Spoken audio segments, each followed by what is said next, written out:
and welcome to You Write, the podcast where creativity meets community. I'm Matt. And I'm Rachel.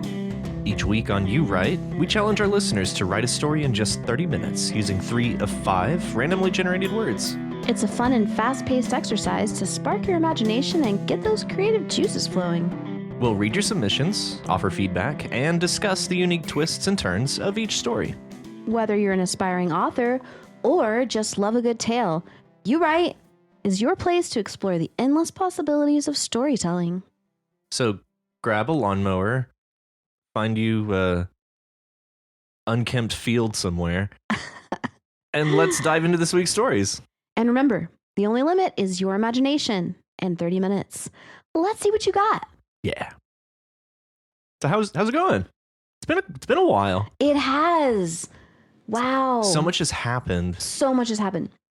Lots has happened. I went camping. It was great. In Oklahoma, by the way, with the International Student Organization. It was super fun. You said it was in a wildlife preserve, is that right? Mm-hmm. The only wildlife were buffalo and... Oh, they're so cute. They're so cute. I loved them. And there were a bunch of birds and insects, but also there was raccoons that ate my friend's birthday cake. Oh, that's unfortunate. His fault. Yeah, but yeah, doing good. Happy that the weather's warming up. Very happy. Yes. Yeah, that's been nice. Mm-hmm. That's been very nice. How about you? That's good. You said it's been a day. I've been busy. So many big doing projects. Lots of work. Lots of work. And you're behind a desk, correct? I am. Although today I was out in the field working on some stuffs for some peoples. Nice. Yeah. They had 3 really cute dogs. Oh. No. Pups. So cute. Mm. Oh, I've been engrossed in the book Demon Copperhead by Barbara Kingsolver. Oh. It's so good. The only thing of hers I had read was Poisonwood Bible, which is amazing.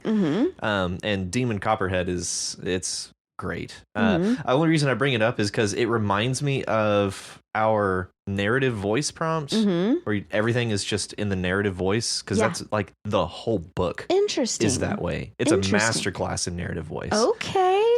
And her writing is like top notch. She's becoming one of my favorites. That's exciting. It is. Yeah.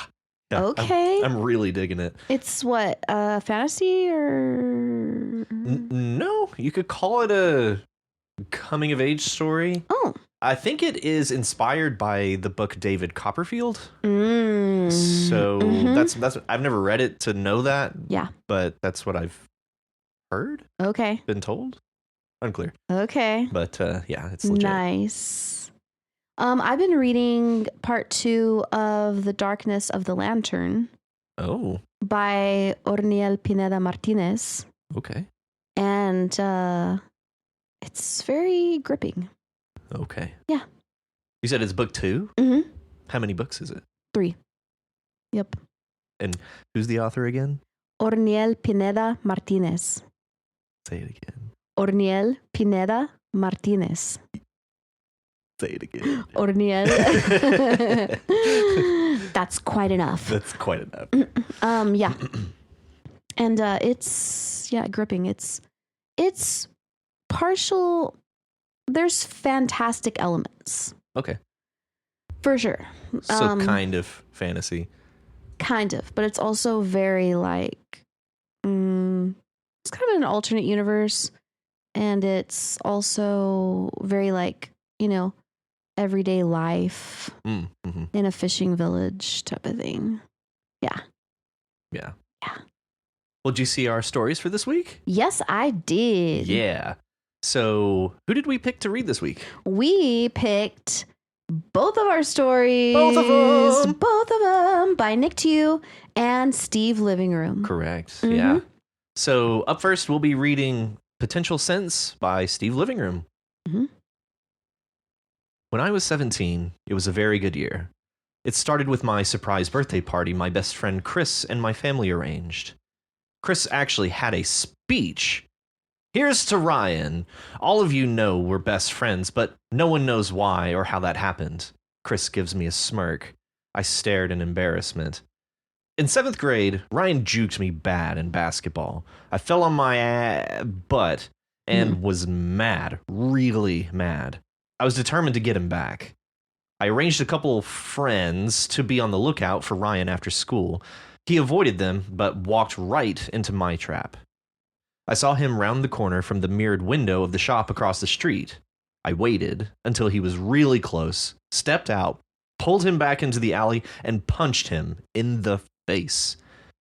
You told us you ran into him at basketball practice, Mom accused me. All I could do was look more embarrassed. I was flashing back to that day. After he hit me, I fell down and tried to squint to see if he was going to keep hitting me. Since he punched me in my good eye, that left my bad eye to look through. When I was 8, I wounded my eye with scissors and have been legally blind ever since. But that's another story. When I squinted through my bad eye, I got a vision of Chris. He was older, dressed nice, and sitting in a chair. I was looking at Chris's face through the eyes of someone sitting across from him. He reached to do something with his hand, but that was below my field of vision. But I couldn't hear it, and I couldn't lip read them. Something like, cheek may. The eyes I was looking through panned down and saw the arm of the person move to the table. It was set up with a mostly done game of chess. His hand reached over and knocked the king down. The scene changed, and it showed Chris getting a trophy, a check, and a handshake while many people cheered and clapped in the background. Checkmate, I said out loud back then, forgetting that Chris was still there hovering over me. This seemed to rattle Chris. What? He said shakily. You're going to be a chess champion, I said, my voice sounding far away. What the fuck are you talking about? Chris was getting back to anger. You set me up to be here, didn't you? I saw your buddy Eric outside the front of school, so I went out the back. I saw Evan on the corner, so I went the other way, right into your trap. You're way smarter than you let on, I said. This seemed to rock Chris more than the chess comment. Yeah, I got you good, but he seemed like he was done beating me up. One punch was all it took, I guess. So I'm hovering over Ryan, and he tells me I'm going to be a chess champion someday. I immediately flash back to my dad coming through the family room to grab another beer while I was watching chess on ESPN, Chris continued his speech. I thought it was neat, like a battle without fists.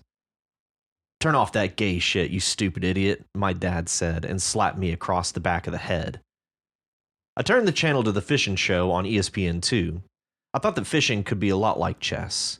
The fisher and the fish making moves and counter moves. But I was 6 years old and loved my dad, so I pushed that idea back, like everything else back then. Instead of beating him up more, we ended up going back to Ryan's house. He taught me how to play chess. I think he beat me the first 5 games. 3. The first 2, I helped you. The third, I didn't help you, but barely beat you. I never beat you again, I replied. Anyways, it changed my life. My dad died in a prison fight, serving time for murder that year. Ironic, huh? I was angry all the time. I didn't have any real friends, and teachers seemed to be more afraid of me than wanting to help me. But you have been there ever since that day. I still remember the look on Mr. Bragginton's face when I told him I wanted to join the chess club. Now I'm his star protege. Chris turned to me and smiled. Thanks for believing in me when no one else did. I love you, man. He gave me a big hug while everyone whooped and cheered and clapped. I was still in a daze from my flashback, wondering how I could forget the vision I had. Why had I blocked it out? Could I do it again? Excellent. Excellent. Yeah. Yeah. Okay, so this is like, I kind of want to know, Steve, because you often write from your own experience. So I want to know if this is anything like something that's happened to you in real life. And I also want to know if you are legally blind in one eye. Was there an accident with scissors? Because it's such a seemingly random touch. Yeah, it's such a unique choice. It sounds like something that you could be drawing from your real life or just some really creative addition. Absolutely. Yeah. Yeah. Yeah, it actually took me a little while to kind of understand what that whenever we go to the vision, like it took me a while to kind of figure out what we were doing. As a matter of fact, I kind of had to just leave it and continue on, and then it made sense by the end. That's exactly what happened to me, because at first I was like, wait, what? And I went back and read it like 2 more times, and I was like, all right, self, don't get ahead of yourself. Just keep reading. Yeah, and surely it'll be explained. And it really was. And what really settled it for me was actually the last paragraph. Once I got to that, I was like, oh, I get it. I get it. So yeah, but it's so interesting that suddenly after getting punched in the face, who's the Ryan is yes. After getting punched in the face, Ryan has this vision through the eyes of Chris's opponent in the future via his bad eye. Yeah. So I'm like, okay, is this like a prophecy eye? No. Yeah. Is this a prophecy eye?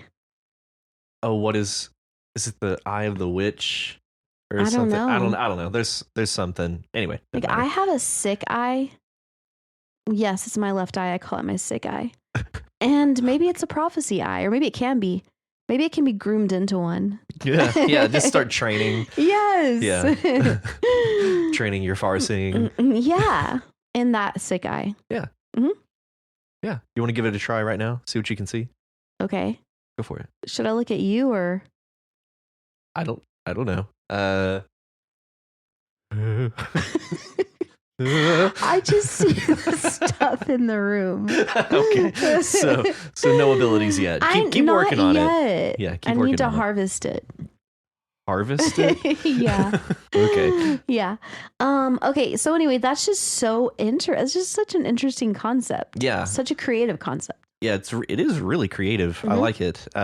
Especially as a kind of conceit for something that may be supernatural. Right. In the story. And he talked about how he could like build on this.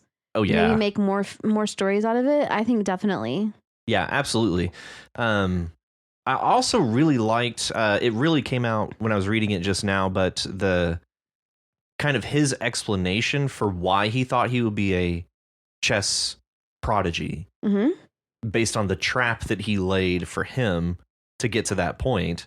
Like that's a really creative way to describe someone who may be good at chess, like falling into a trap that they laid. That was a really interesting way for him to explain to him why he thought he'd be a chess champion, rather than just telling him, I just had a vision. I saw you as a chess champion, you know? Yeah. Anyway. I wonder in the 1, 2, 3, 4, 5th paragraph, where it says he reached to do something with his hand, but that was below my field of vision.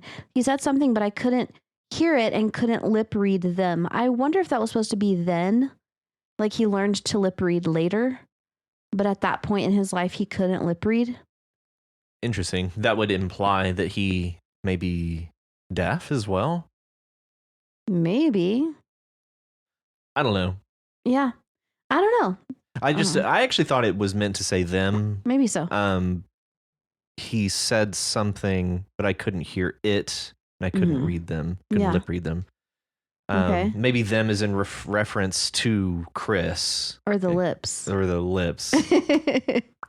Yeah. And that reminds me of my teammate in Derby, who her Derby name is Read My Lips. Uh-huh. She's deaf. Oh, yeah. I think I do that. Yeah.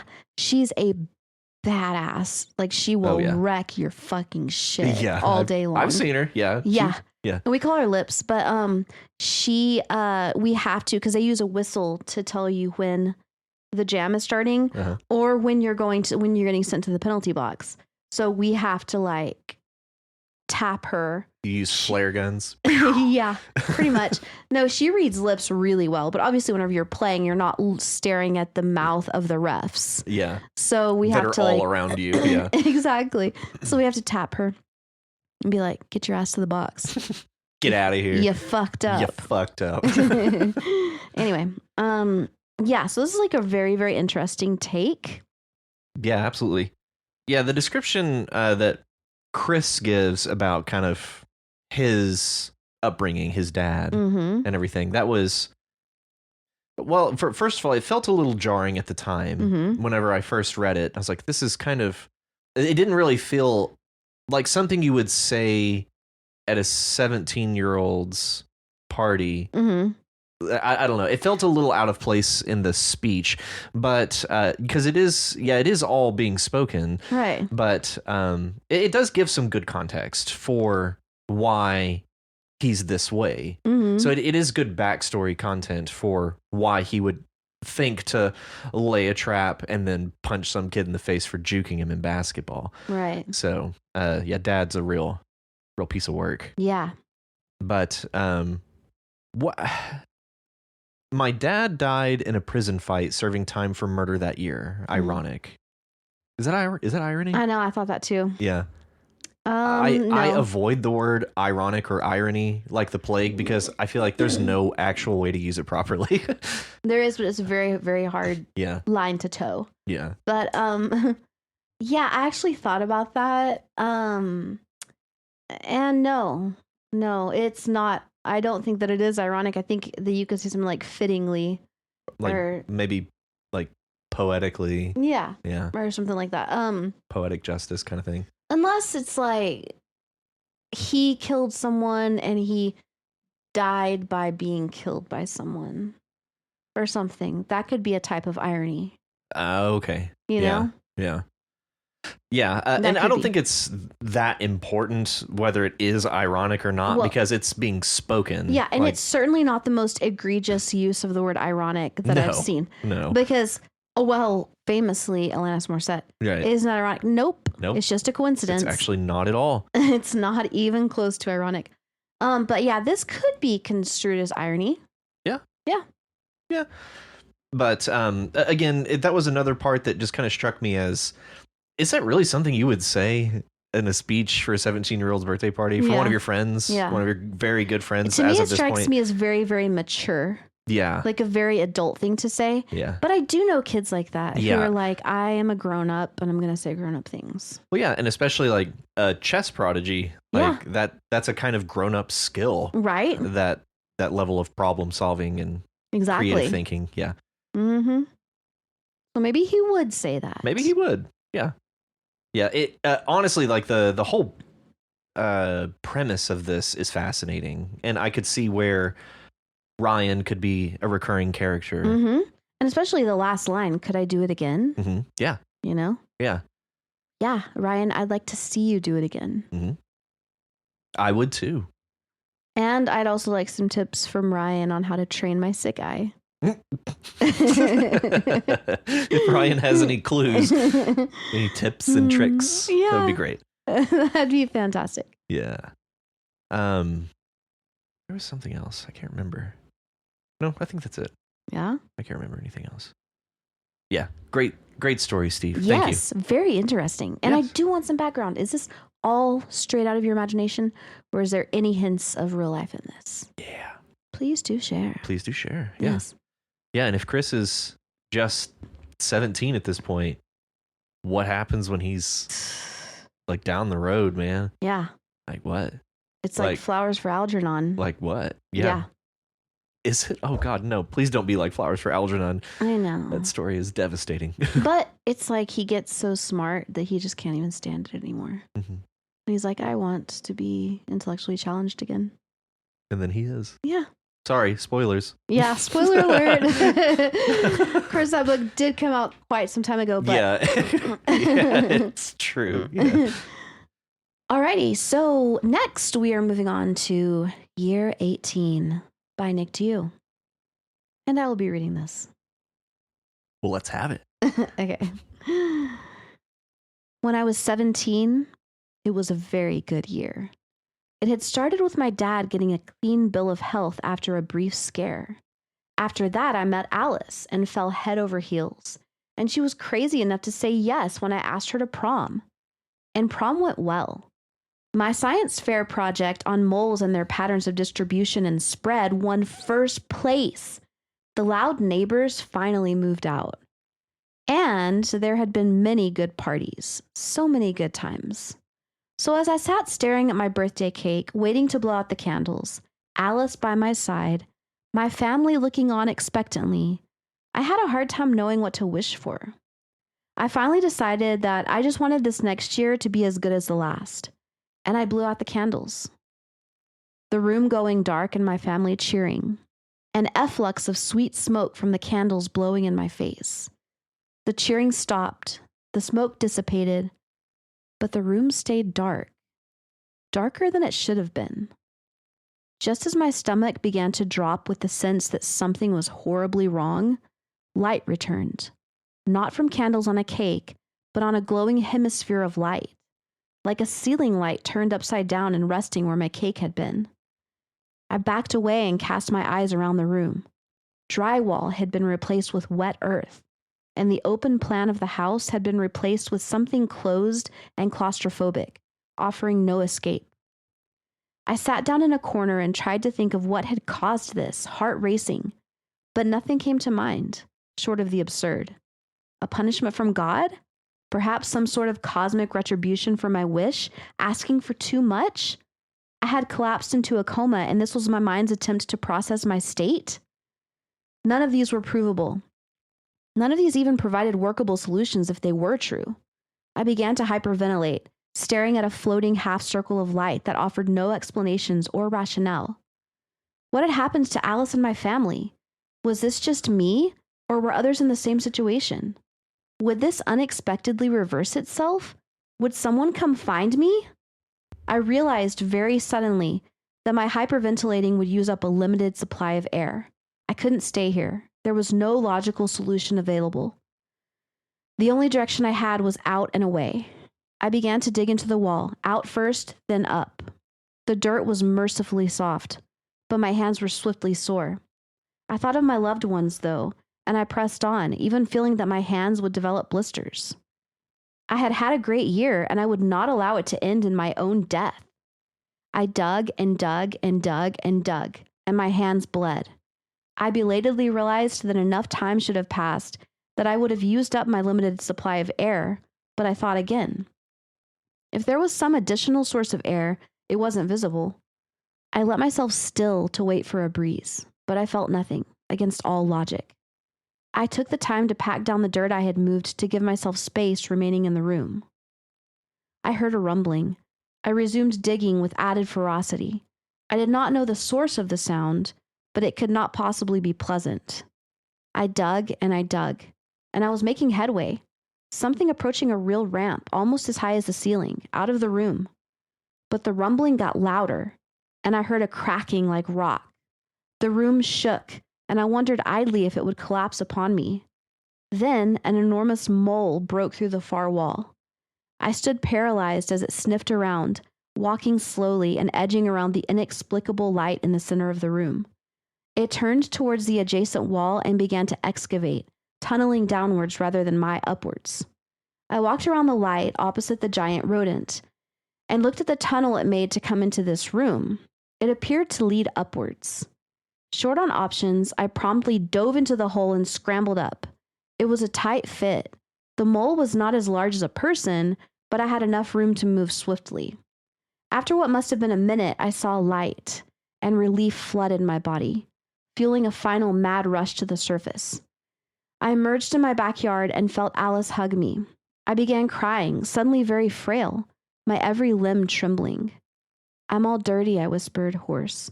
"I'm covered in dirt and sweat. Your dress is so nice," I said. Alice said something incoherent through her sobs. I saw the rest of my family crowding in around me. I was okay. I was okay. I would be okay. I hoped this year would be okay. Excellent. Yes, that was quite a trip. This is a hell of a trip. Hell of a trip. Yeah, and it. So I guess just coming at it from the very top, the turn on this happens so suddenly and so quickly that, and it's described so well that it is very jarring. It is. It's like what? Yeah. I'm immediately intrigued. Mm-hmm. It's like, what in the world is happening? And just the floating hemisphere of light. Yeah, what's that? In a hollowed out cube of earth, it sounds like. Mm-hmm. Like, what? Yeah. I still don't know. I have no clue. I had several thoughts. First of all, I was relieved whenever the mole was the animal mole. Because I was like, wow, a science project on moles, like on your skin and their distribution. That's how I first read it too. I was like as a science project, that's a good science project because, it promotes, awareness and like get your skin checked for, potential cancer and stuff like that. Yeah. But yeah, it's not very pleasant. No. Yeah. But on the animal, yes, that's cute. Yeah. And, well, at first I was thinking that it was a giant mole. Well, it is described as a... Well, yeah, but then he said it's not as big as a person. Right, yeah. So it's not like the moles in Avatar. No, it doesn't matter. Anyway, go on. Okay. Go ahead. Yeah, it's not like, because it's not like the mole is bigger than you, which... Like you can't write it. Right, which is disappointing. But, I just had a vision of like if my cats were suddenly like bigger than me, they would kill me. Probably. Yeah. They would tear me limb from limb. Yeah. I don't know. Chewy absolutely Chewy would. Wiki, no. No, Wiki wouldn't. So. Wiki wouldn't, but Chewy would. Chewy absolutely There's would. no doubt. Yeah, Chewy's savage. She's a savage. Like she tries to tear me to pieces already. Anyway, yeah, so we've got this huge mole, which is not as big as a person, but it's still huge. Big enough for a 17-year-old to crawl out through the hole that it made, just barely. Right. So, yeah, it's like at least shoulder width. Yeah. That's a big mole. That's a big mole. Huh. That's a big mole. But you know what? What I like about this is that it seems like the mole didn't have bad intentions. In fact, it saved his life, actually. Yeah, it actually seemed rather, fortuitous? Unconcerned, even. It's just like, this is weird. Yeah. And keeps going. Mm-hmm. Like, just another day being a mole. Right. So my question is, because whenever he comes out of the hole, they're like, oh, thank God you're okay. Like, he's still the normal size. Yeah, and like they're waiting on him. Well, yeah. And so did they see this mole digging a hole? And if so, wouldn't they have been startled by its size? Maybe that's what drew them out there in the first place. Maybe that's why they were waiting on him. A huge mole? Because they saw a giant mole just start digging down. Or what if one of the family members has the ability to turn into a mole? Kind of like a werewolf, but like a weremole. Weremole. Yeah. Sick. Yeah, a weremole. And it just like converted and then went to rescue him. And then just kept going. I was like, you know what? I'm going to keep going. It's like, I don't get to spend enough time in my mole form. Right. I'm going to just take advantage of this moment. Yeah, and it's weird how, like, what happened. I almost got this memory of Steve's story about when everything's just like picked up and it's gone. Yes.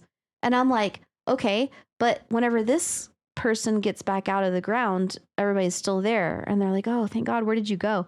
And then I'm like, did he eat mushrooms and he just thinks he was underground with a giant mole? It could be.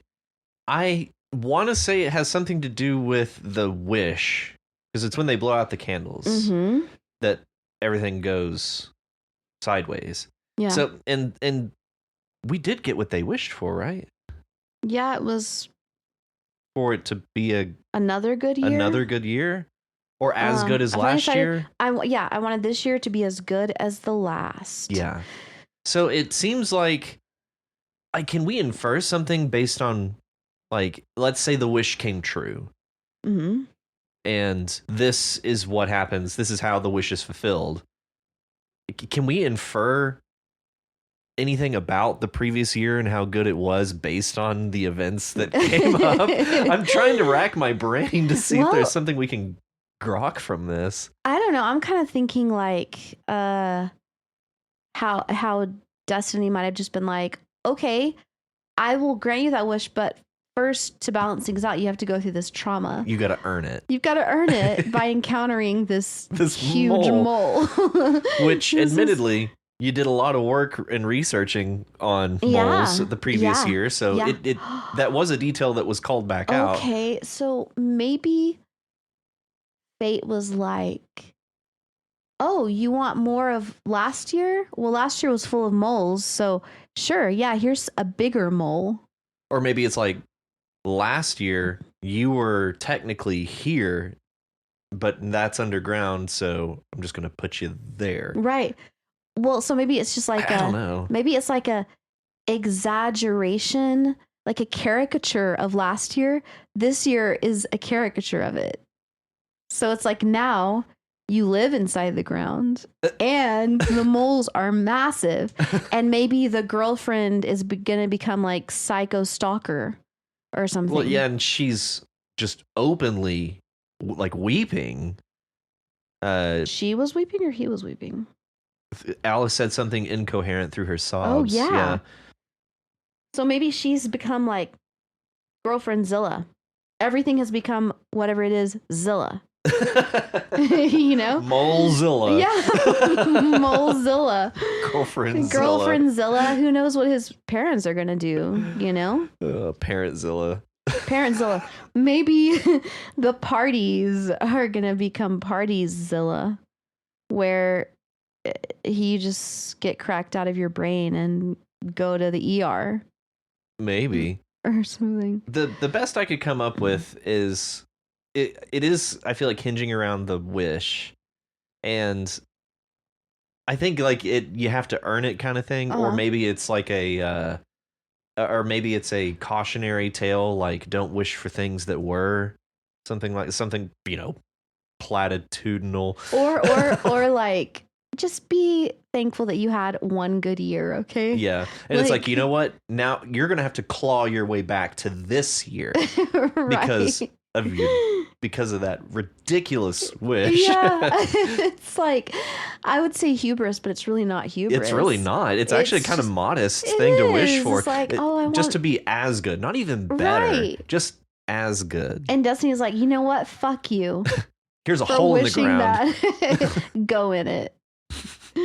And then the loud neighbors finally moved out. Well, maybe now everybody's going to move out and he's going to be like in complete isolation. I didn't think about the neighbors. Maybe that was part of it.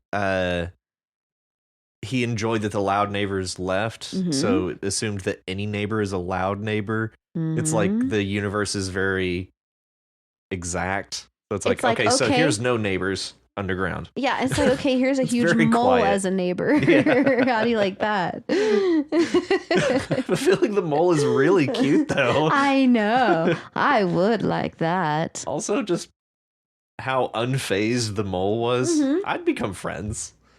It'd be fun. Totally. But I don't think that, I get the feeling the mole didn't have time for that. Mole had mole things to do. It did. It was like, cool, whatever. Cool, I'm busy. I'm going this way. Yeah. You do you. Later. Sure, if you want to use my tunnel, go for it. I don't care. Yeah, I don't care. I was gonna fill it in later. Whatever. Yeah, I don't give whatever. Yeah, this is a trip. It is. I really want to know like what's going on here. I really enjoyed this. Like I said, at the turn, I was immediately invested. Yeah. And so curious. So very well done. Also, the girlfriend's reaction strikes me as a little bit strange because I feel like if suddenly my boyfriend, whatever happened to him on their end, just disappeared or suddenly fell into a hole or became incapacitated, I wouldn't be sobbing. I would be more like in shock and like, what the fuck? What do we do? Yeah. You know? Everybody like, look, right. Spread out. Look. Yeah. Yeah. So her reaction is kind of strange to me.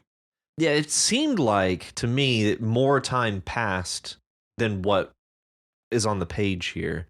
Seems like he had been missing for a while. But the fact they're all still there, still standing there. I don't know. Because you're right, it felt incongruous. But he wasn't in the backyard when he blew out the candles. No, he was inside. Yeah. Yeah, it's just like he just goes poof, and he's underground. Yeah. In their backyard. And his thing where he's like, I was okay, I would be okay. That would not be my thought. I would be like, what the fuck? yeah, I'd be like, I'm fucked. I'm somehow. Like, I'm never ever blowing out candles on a cake ever again. No, I would be like, I am never gonna be okay again. Also, yes, I am broken as a human. It's like the first words out of my mouth would be, "Did you see that mole?" Yeah. Also, go in that hole, and there's a hemisphere of light just floating there. Yeah, and what does that play? What role does that play? I think it may just be out of necessity, because otherwise it would be pitch black. And also, one of our words was hemisphere. True. Very true. But it's such a very clear, distinct image. It worked really well. And it's almost regard. like Stranger Things in a way. The upside down. Yes. Yeah. Like he goes into the upside down. Yeah. Oh, and it was like a ceiling fixture inverted, floating there. Maybe that's all it was. Maybe. I'm peaked. I say that's all it was, the Just upside that. down. Meh, whatever. Yeah. Been there. My interest is peaked. It is. Yeah. Fascinating story. Yeah. Hey, thanks, NickedYou. Thank you, NickedYou. So, I have a question. Okay. When you were 17, was it a very good year? Yeah. Yeah, okay. It was. Yeah. Oh, wait. Was this the Carnegie Hall thing? That's whenever I submitted for Carnegie Hall. Yeah. Oh, okay. Submitted my audition. Right. To play there. Yeah. Yeah. So I did that year. And that was also the same year that for our high school band trip, we went to Hawaii. What the fuck? That was legit. That sounds legit. Although I do not recommend, if you have to take a long flight anywhere, don't also combine it with a long bus ride afterwards. So we flew like 7.5 hours, or it was like 5 hours to this airport, 3 hours to this airport, and then it was a 6-hour bus ride back. That was the most miserable bus ride of my life. Oh wow! I thought I would never be home, and I would die on the road somewhere. Oh, I know that feel. Yeah, that was not my favorite, but it was a great trip. It was a great year. It was a very good year. Awesome. Love that. Maybe it's just when you're 17, you're supposed to have a good year. Was yours a good year? Mine was a shit year. Oh, well, that's but first, I like to say I'm not trying to outdo your bus ride story, but it's fine. But well, when I lived in Mongolia, I went to a different province, Arhangai. I know that my friend Altbayer is going to be listening to this, and he's going to be like, "You were such a fucking space cadet. You were in Arhangai, idiot." Not Arhangai. I know he's going to say something like that. Anyway, so yeah, I went there. It's the middle of nowhere, as is the vast majority of Mongolia. And that's when I was sold to that old lady to do labor. Anyway, did you go for at least a good amount? 2 weeks. Okay. Yeah. I meant like when you were sold, like were you at least valuable? No, I was actually given away. Okay. Anyway, and so then whenever I was coming back, they were like, okay, well, it's time for you to go back to work in your town where you live. And the people who took me were not going back. So they loaded me onto a van, which was like one of those, what are like 12 passenger vans or whatever. Oh yeah. Basically like a bus, a small bus. Yeah. Yeah. Only, and it's called a mikir, which is a Russian word, by the way. But anyway, and it was so packed that I couldn't even there was no room for my shoulders.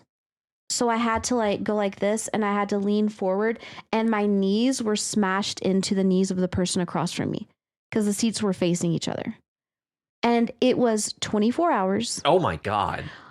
On Knot Road, over the steppe. I'm not even exaggerating with you, going really, really fucking fast.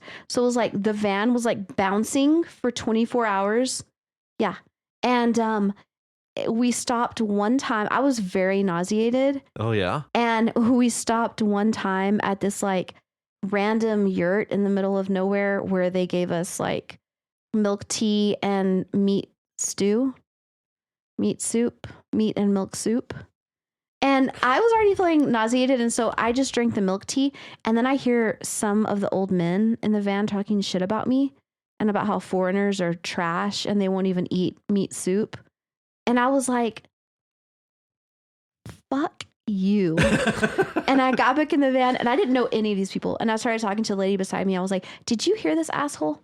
I was like, oh yeah. He's like, oh, you're a foreigner. You won't eat meat soup. Well, you know what, bitch? I'm like having this whole conversation basically with myself, but loudly so that he could hear me. Right. I was like, well, you know what, bitch? I drank milk tea. I've been eating meat soup for a year now, and I don't feel good. Okay. So go fuck yourself. Or at least I tried to say that in Mongolian. Right. Anyway. Yeah. It turns out you actually just gave him directions to somewhere else. Right. Anyway, and so then finally the van took me to the capital city, to the bus stop. And then at that bus stop, I caught a bus, which is supposed to be 4 hours. And Kim has been on this bus as well. Oh, yeah. But it was supposed to be 4 hours bus ride from the capital city to my town. So we get, and this was after 24 hours, no break in between. And then we get about 30 minutes from my town, and the bus breaks down. Awesome. So did you get to walk the rest of the way? And guess what they did? They walked you the rest of the way? They walked me. No, some driver. Get you a leash. Yeah. Just walk you down the road. Like, no, some person with a truck. I'm literally just sitting on the bus watching them do this, okay? Because it was hills. It was hilly, right? And we were at the bottom of the hill. Somebody got a strap, like a vinyl strap. Like a toe strap? Yes. Attached it to the front of the bus and to the back of their pretty small truck. Like too small. Too small.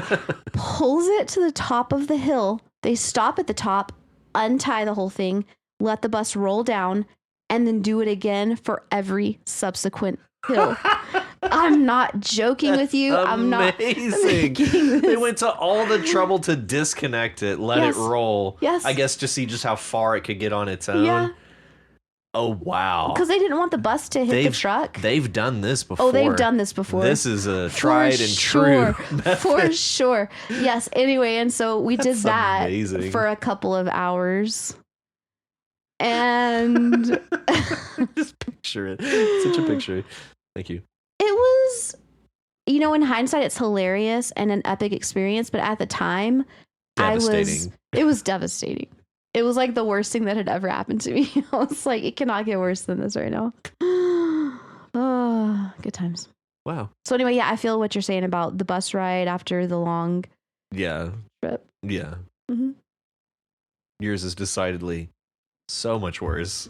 It was disgusting. But anyway, 17 was a rough year. Some good things happened. Just to be clear, that story, you were not 17. Oh, no. Yes. No, I was 29. Yeah. When I was 29. No, doesn't work. It was a very rough year. It's a very poor year. Oh, yeah. So, no, but we survived 17, and here we are. Yeah.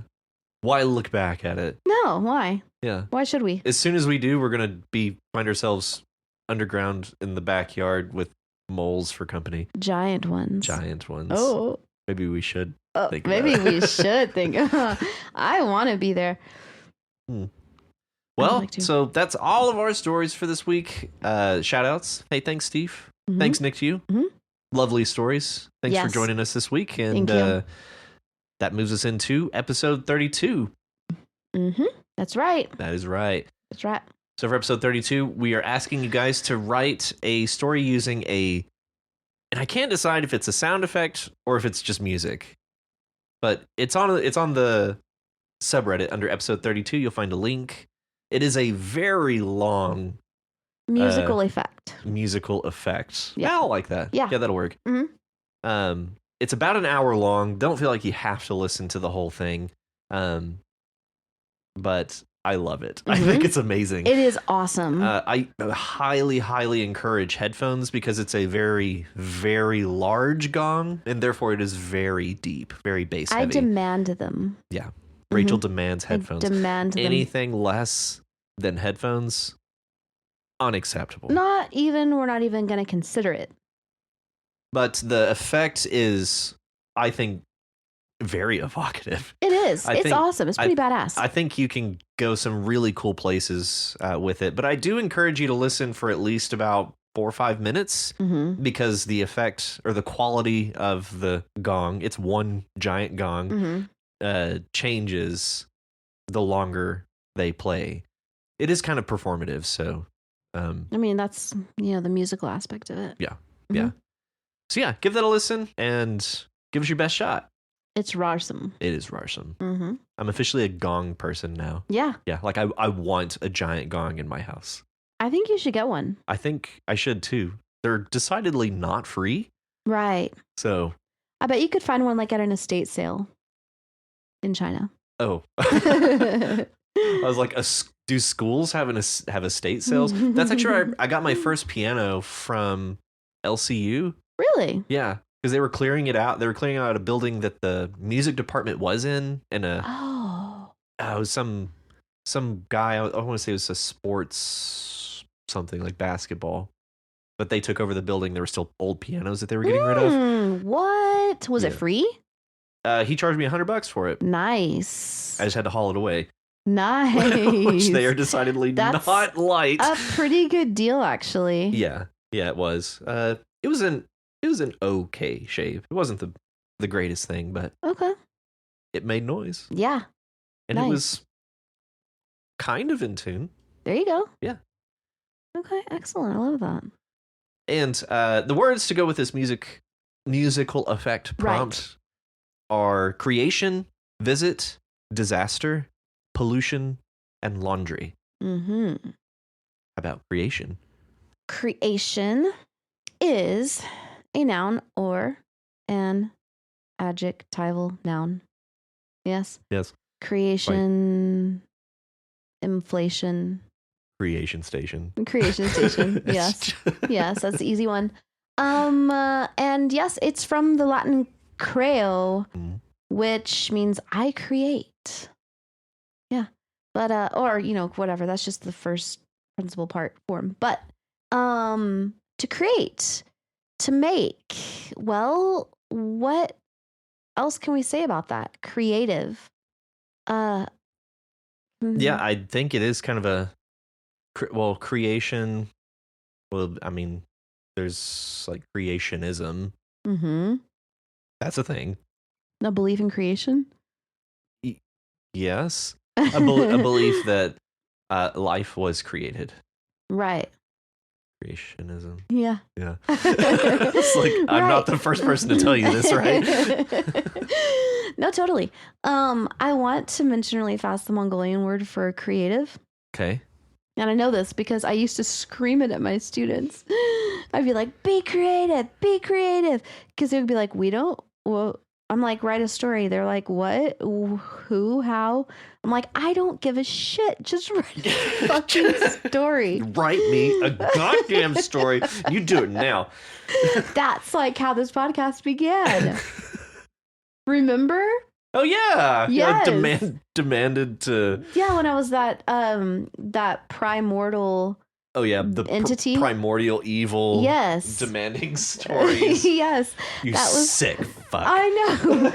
You don't have to do this. You don't. Oh, but I do. Yeah. So I would say creative in Mongolian is butelch. There's a lot of consonants in there. I know. Butelch. Butelch. Yeah. And butelch, I would be like, butelch bare, which means, please be creative. Butelch bare, please be creative. So polite, yet so scornful.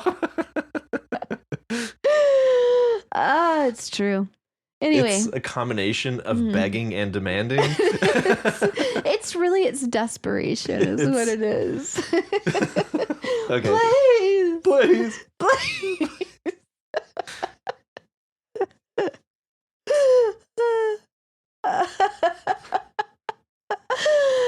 Oh, good times. Got her, and coach. there were a couple of times where their refusal to be creative caused me to literally just walk out of class.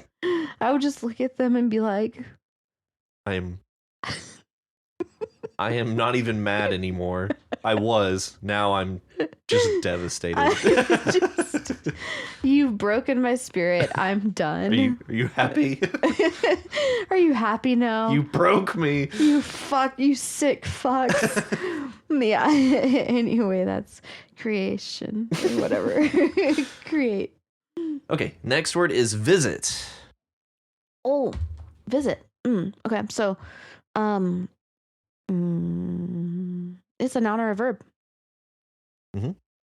I don't think it can be an adjective. No, I knew that's what you were trying to do, and I also can't make it an adjective. No. Like, this is the visit station. No, it's it's a visitor station. It would have to be visitation? Visitation station. Yeah. Yeah. Then it could be adjective. Yeah. Yeah, so visit. Man, you know what? I'm just gonna spitball here for a second. All right. But I think I have a theory. Okay. Which is that it could very well have come from the word for see from Latin.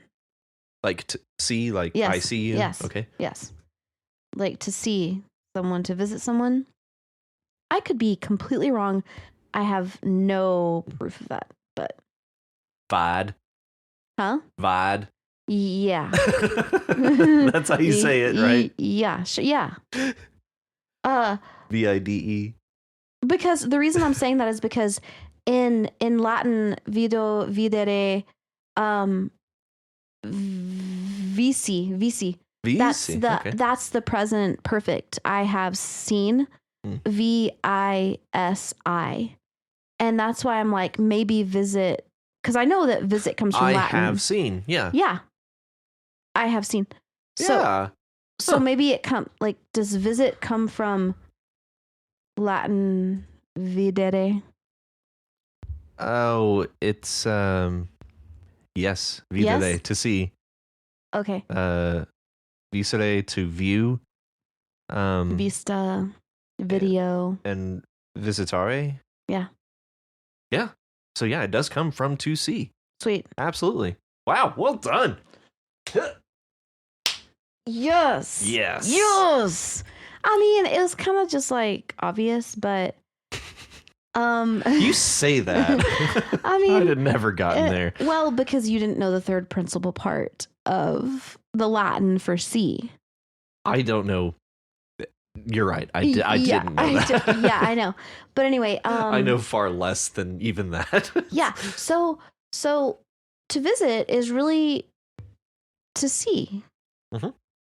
Only, of course, if you're blind, you can still visit someone. Yeah, that's true. Yeah. That's fascinating. Yeah. It is. Yeah, that's a good one. One other meaning of visit that's coming to mind is that when sometimes it's used as like something happened to me. Something was visited on me or something. That's a new one for me. It's like visited on. Okay, let's run through them here. Go to see and spend time with someone socially. Stay temporarily with. Go to see. Chat. Yeah. Go to. Inflict. That's it. So visit upon. To punish someone with something. The Lord visited a plague upon the city.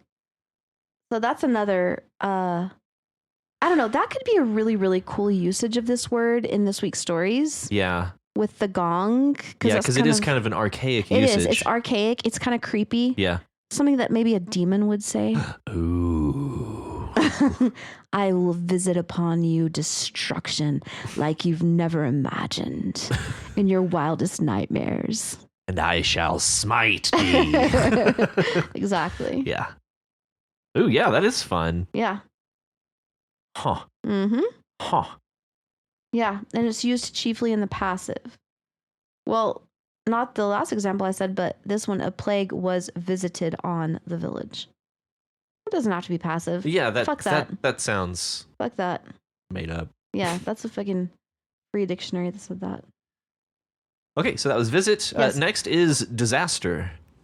Disaster is a noun or an adjectival noun. Yes, we know. Disaster station. Woo! Or more commonly, disaster relief. There you go. Yeah, that's a common one. Yeah. Disaster area. I was like, if you say station. Which is the same as station, basically. Disaster zone. Danger zone. Danger zone. Okay, so disaster is something horrible. Yeah. Yeah. First thing that comes to mind is like natural disaster, hurricanes, floods, tornadoes. Right. Then When's the last time that you used the word disaster? I actually use it a lot at work. Yeah. Oh, this is a disaster. This is a disaster. Mm-hmm. Yeah. I used it at work like 2 days ago, only I was talking about myself. I was like, I am a disaster. In an email. But I have something very interesting to tell you about the etymology of disaster. Ooh, go on then. Oh my God. So grabs popcorn. I know, right? What does dis mean? Against? Yeah, it's just like a negative. Yeah. You know? Aster, guess what that means? Aster. I want to say star, but that's You're not right. Is it? You're right. Huh. So what do you think? Anti-star? Negative star? Black hole? Kind of. It means ill-starred or bad star. It's like a bad omen. Gotcha. Okay. Fascinating. A disaster was visited upon the village. There it is. Oh. So that's disaster. Next is pollution. A pollution disaster was visited upon all of creation. All of creation. Wow. Just get it all out in the first sentence. So yeah, here's the thing. Pollution. Yeah. I want to say this probably comes from Greek, but I'd have to look it up. But anyway, Can I just say I'm really proud that I knew Aster was star. Yeah. Yes. Nailed it. That was a solid one. I don't know any Latin. Good job. Thanks. Yes. Thanks. Yeah. Thanks It's for patronizing. Astrology, astronomy. No, I'm serious. Yeah, that's a fun one. Yeah, that's a very fun one. Okay, so pollution. Well, this is the dirty things. Yeah. Yeah, generally dirty things in nature. Right? Does it have to be? No. Well, it's kind of a plague. It means to make physically foul. That's because you can pollute. All kinds of things can be polluted in all kinds of ways. Yeah. Like you can have sound pollution. Yeah. Light pollution, sound pollution. Yeah. I remember in high school, I actually wrote a paper about sound pollution because I was so, by the way, we all know that my brother's my hero, okay? But he started playing bagpipes when I was in high school, and he practiced in the living room, and we had tile floors. And it was so it carried loud quite as well. fuck. And he would practice for hours every day. And I was deep down, I was like, had a chip on my shoulder about it. Yeah. I was just kind of bitter. Have you ever told him about this? No. Okay. No, I haven't. But I did write that paper about sound pollution. And I was like, sound pollution is a real thing. And it is awful. And it is destroying me. It is destroying my life. That was part of the year 17 as well. And then it was like, what is that, like automatic writing at that point? And it's just like, shut up that bagpipe. Shut up that bagpipe. The rest of the paper is just you saying like, shut up. Shut that bagpipe up. Yeah. So that's pollution. Yeah, pollution. In a nutshell, that's pollution. And lastly is laundry. Laundry? Well, first of all, I think it's interesting that the way you just now said laundry. Laundry? Yeah. Yeah. You said laundry. Laundry. Laundry? Yeah. I dare you to say that to your phone. Laundry? On voice to text. I need to do the laundry. The way you just said it exactly. I'm just going to say that one word, no context. But you can't say it, you can't enunciate. You have to say it exactly how you said it. Laundry. Your phone is dumb. I think you're I don't. What? No, it just sounded like you were saying laundry, like with a j. Laundry? Yeah, kind laundry. of. Yeah. Laundry. Oh yeah, laundry. Yeah. Laundry. Laundry. Like a launderer. Laundry. Yes, but that's something that confuses my students. Is they're like, what? Not with the word laundry specifically, because I actually don't say it like that, but other words where it's like, it sounds like you're saying a j, but you're not. Laundry. Like edge. No, that actually is a j That sound. actually is a j. Laundry. I never even realized I was doing that. Do you remember Jonathan whatever at Starbucks? The blonde guy that was a really good drawer. That sounds familiar. I'm just going to actually say no. It just sounds familiar. Is that all? Yeah. Actually. All right. No, there was a word that I would say that he was like, why are you saying it like that? There's not even an L in that word, you fucking loser. And I actually became self-conscious and started saying it correctly. But I can't remember the word. Subtle? No. But it has 2 syllables. I remember that. Okay. That's all I remember about it. So laundry. Right. Okay, sorry. Okay, laundry. Again, noun, adjective. Okay. Mm-hmm. Now, laundry cannot be a verb because the verb, as we all know, is launder. Launder. It's quite a prestigious profession to go into. Launderer. Yeah. So laundry. Is it prestigious? It can be. Have you seen Everything Everywhere All at Once? No. Okay, you should watch it. Amazing. Okay. They run a laundromat. Oh, fun. Yeah. That actually sounds really fun. That reminds me of on Shameless whenever Fiona opens a like party laundromat as her like a disco laundromat? Kind of. Yeah. And I'm like, this looks like fun. Yeah, it would keep people busy and not bored to tears like the whole time you're at the laundromat. People would actually go there as like their like neighborhood hangout. Oh, you're gonna say their vacation. You're gonna vacation at the laundromat. I was gonna say. Where are you guys going for the summer? Oh, the laundromat. It's where it's at. You would always have clean clothes. No, I was gonna say the village laundromat, but then I was like, no, this was in Chicago. It was the neighborhood laundromat. Okay, so laundry is clothes. Either dirty ones, clean ones, or ones that are in between clean and dirty. Wet ones, dry ones, clean ones, dirty ones. But it can't be ones at a clothing store. Correct. They must be your clothes. They must be owned clothes. Owned. Well, they could be the hotel's laundry. The hotel owns. That's true. Those. They have to be owned. And they have to be, somebody has, it's really interesting thinking of how do you actually define laundry? It's like they have to be something that somebody is caring for. Yeah. It has to be cared for clothes. Okay. Clothes and linens. Yeah. That need to be washed or that have been newly washed. So once they're in the closet, they are no longer laundry.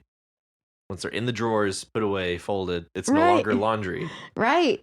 But while you're wearing them, it is not laundry. But interestingly, I can talk about those clothes with the word laundry because I say, did you put the laundry away? Yes. Well, it's no longer, it's in the drawer now But yet I'm still referring to it as laundry. laundry I know it is Schrodinger's laundry. It's like I'm still calling it laundry, even though it is now in the drawer or in the closet. But because you didn't know, it exists in both states, so it both is and is not laundry. Yeah. It has to be in a questionable state, but also laundry, which is because it says laundry that needs to be washed or that has just been washed. Well, I beg to differ, because if laundry is in the washing machine in the middle of a cycle, I'm still going to call it fucking laundry. It's neither needing to be washed nor freshly washed. So the dictionary is wrong in that Right. it's not specific enough. No, I mean it's that it's too specific. It needs to add more categories. Well, it would still fall under that it has been newly washed. No, if it's in the washing machine halfway through the cycle, it is incipient wash. Like, I don't know what that means. Incipient? Incipient wash. Yeah, I don't either. It's like, because it is in the act of being washed, so it is the Right. So it's either unwashed, washed, or in the act of being washed, or in the act of being dried, or in the act of being dried, or in the act of being collected or folded, or hung, or in a state where we're not sure. If unclear, all clothing is laundry until proven otherwise. Right. Okay. And then you've also got those weird fancy restaurants that are called laundries. Oh, French Laundry? Yeah. Yeah. What the hell? I don't know. I think is that multiple restaurants I don't know. like that? Maybe I just thought not. it was the French Laundry. Probably. Was the what big the one. fuck? Why are they calling themselves a laundry? I don't know. And also, for what it's worth, a laundry also is a room in a house, hotel, or institution where clothes and linens can be washed. The I laundry. forgot about that. It could be a room. Right? Yeah. The laundry. I need to take this to the laundry. Yeah. Put this in the laundry. See, that just tells me to like put it with the other clothes. Right. Yeah. That need to be washed. Right. The hamper. The hamper. Quite. Yes. Quite. The laundry. What an interesting word. I never realized how interesting that word is. Yeah. It's so dependent upon the Context. state of very specific things. It is. It's so contextual. Yeah. Yeah. So those words again are creation, visit, disaster, pollution, and laundry. Laundry. There it is. Okay. That was scary. Why don't you take us away? Boy, you should know that. Like that. Regrets. I've got you on my mind. Secret admirer. I've been watching. At night, I think of you. I want to be your lady, baby. If your game is on, give me a call, boo. I was driving over here with my windows down, wearing my fur pimp coat, blasting that, feeling like a straight up PIMP. Oh, yeah. Yeah, it was amazing. Do you feel better because of it? Yes, it was freeing. Freeing. That's awesome. Thank you. I'm so happy for you. Thank you. It was wonderful. Okay, so I just want to go ahead and take this opportunity to tell all of our listeners what the literal fuck. I can't find the script. This is our life now, isn't it? Yeah, this is where we're at, and this is where we're going to be. Okay, never mind. I found it. So, what I was trying to say was, I want to take this opportunity. I lost it again. You want to take this opportunity to tell everyone that... Oh, right. That, yes. if you want to be like these wonderful writers and submit your story to You Write, head on over to our subreddit at reddit.com/r/YouWritePod. If you are unable to submit a story this week, that is totally fine. You can help out by reading and commenting on other people's stories. Each time you post a story or leave a comment on someone else's submission, you increase your chances of having your story read on the podcast. You can also reach us at yourightpod@gmail.com. If you like our show and want to help support us, consider donating to our Patreon at patreon.com/YouWrite. If you're unable to donate, totally cool. No big deal. You can help us by sharing the podcast with other writers and non-writers alike. If you haven't already, be sure to subscribe to the podcast so you know as soon as new episodes are available. Also, just leave us a review. That's all I got. Hmm? And yeah, try to get creative with it. That was a lot of fun. Yeah. And you know what? Non-writers, because I've recently been finding that there are several people out there listening who are not writers. I know are we entertaining? We must be amazing. So I dare one of you non-writer listeners to write a review. Yeah. I dare you. I dare you. Double dog even. Triple dog. You wouldn't. I would. I just did. Yeah. And Bold remember, words. and remember, join us next week on You Write, a podcast where you write. At night, I think of you.